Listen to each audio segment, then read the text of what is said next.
생명의 샘가 이영훈 목사입니다. 주 안에서 평안하신지요? 오늘은 2월 22일 수요일입니다. 샘가에서는 말라기서를 묵상해 왔는데 오늘이 마지막 시간입니다. 4장 1절에서 6절까지 여호와께서 정하신 날이라고 하는 주제가 되겠습니다. 본문은 말라기서의 마지막 부분이죠. 이는 선지서의 결론일 뿐 아니라 구약의 결론이기도 하죠. 이 예언이 있고 난 후에 세례 요한이 나타나기까지 400여 년 동안 선지자의 출현이 없었습니다. 또한 하나님의 말씀도 들리지 않았죠. 하나님과 백성들 간의 논쟁을 통해서 이스라엘의 죄악을 지적하고 하나님의 경고를 전했던 선지자는 이제 마지막으로 여호와의 심판날에 임할 결과를 말씀하고 있는 것입니다.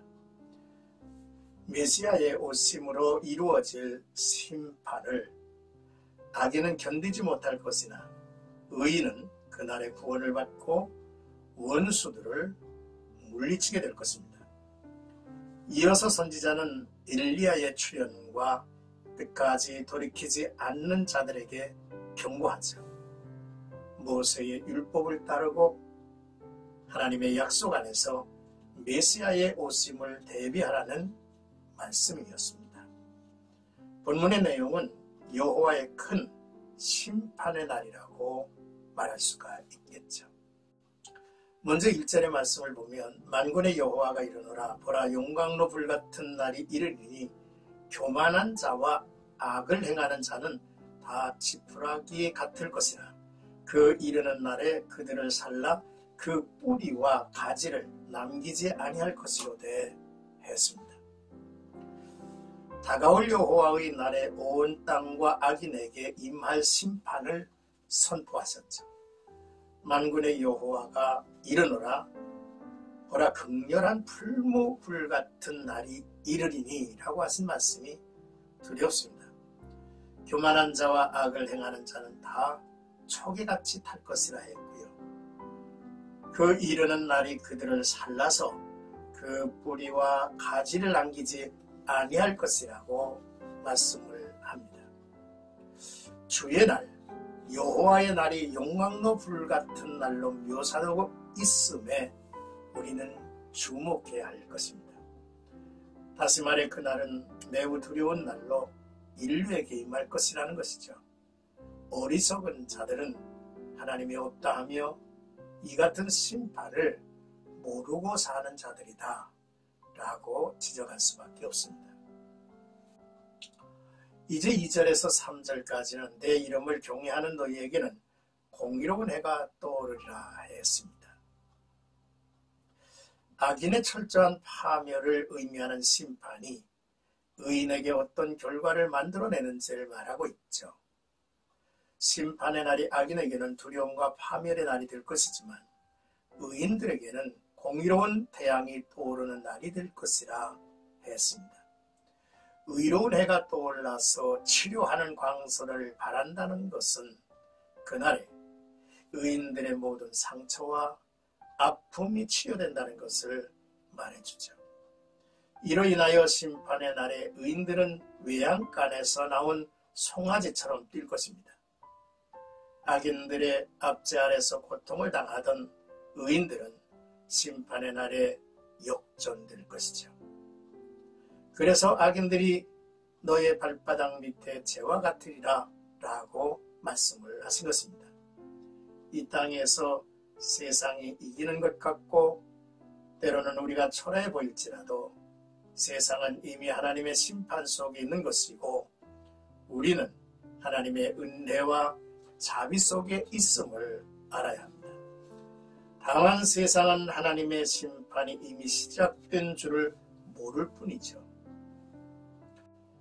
이제 끝으로 4절에서 6절까지는 여호와의 크고 두려운 날이 이르기 전에 라고 하는 권고의 말씀입니다. 악인들에게는 심판을, 하나님을 경외하는 자들에게는 구원을 의미하는 그날, 곧 메시아의 오실 그날을 대비하라는 말씀을 선포하고 계시죠. 선지자는 그날의 준비와 관련해서 두 가지를 말하고 있는데요. 그것은 모세법을 기억하라는 것과 메시아 앞에 올 선지자 엘리야에 의한 회개운동을 말씀해 줍니다. 말라기 이후에 400여 년 동안 이스라엘에는 선지자가 나타나지 않았다 했죠. 그렇기에 구약 모세율법에 더욱 주의를 기울여야만 했습니다. 모세율법은 국가적으로나 개인적으로 그들의 삶의 기초이기 때문이죠. 또한 하나님께서 선지자 엘리야를 보내겠다고 말씀을 하셨는데요. 엘리야는 가장 위대한 선지자 중 한 사람입니다. 말라기 예언을 끝으로 400여 년 동안 하나님의 메시지가 중단됐다고 했는데요. 그러나 심판의 날이 오기 전에 선지자 엘리야를 보내셔서 사람들로 하여금 회개하고 메시아를 맞아들이도록 할 것이라고 하는 예언입니다. 그리고 회개의 권고를 듣지 않는 자들에게는 크고 두려운 심판이 미칠 것이라고 말씀한 거죠. 이 예언의 말씀은 때가 참으로 성취됐습니다. 세례 요한이 메시아 예수께서 탄생하기 반년 전 출생해서 광야에서 회개를 외치는 선지자가 된 것입니다. 6절 말씀에 그가 아버지의 마음을 자녀에게로 돌이키게 하고 자녀들의 마음을 그들의 아버지에게로 돌이키게 하리라. 돌이키지 아니하면 두렵건대 내가 와서 저주로 그 땅을 칠까 하노라 하신 말씀이 그대로 이루어진 것이죠. 모세의 율법과 엘리야와 관련되어서 이것에 언급되는 것은 모세는 율법을 대표하고 엘리야는 선지자를 대표하기 때문입니다. 예수님께서 변화산상에서 찬란한 빛의 임재 속에서 두 사람을 만나죠. 그가 모세와 엘리야였습니다.